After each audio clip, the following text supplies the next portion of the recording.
తెలంగాణ ఇచ్చిన కాంగ్రెస్, తెలంగాణ తెచ్చిన కాంగ్రెస్ తెలంగాణలోనూ అటు ఆంధ్రలోనూ అడ్రస్ లేకుండా పోతుంది. కారణం ఏంటి? రాజకీయంగా నష్టం జరుగుతుంది అని తెలిసినా కూడా ఎప్పుడు డోర్లు తెరిస్తే అప్పుడు మీ ఎమ్మెల్యేలు వెళ్ళిపోయే పరిస్థితి కనిపిస్తుంది టీఆర్ఎస్లో. Absolute power makes people arrogant and corrupt.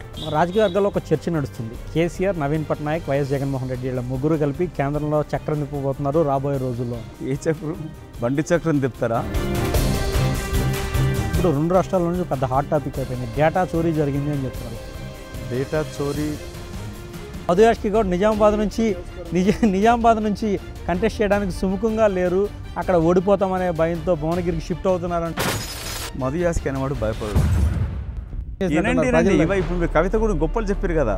కవితమ్మ కట్టు కథలు మీరు చెప్పినారు. కవితమ్మ నిజాలు నేను చెప్తా ఉన్నా. ఆమె అవినీతి అంతా భాగవతం బయట పెడతా ఉన్నాను. రాబోయే ఎన్నికల్లో ఏపీ రాజకీయాల్లో ఏ పార్టీ వస్తుంది మీరు అనుకుంటున్నారు? Well,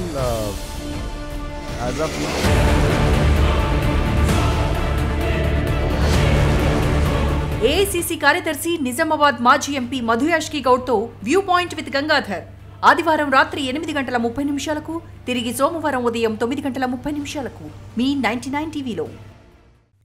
For more updates, please subscribe 99 TV Telugu.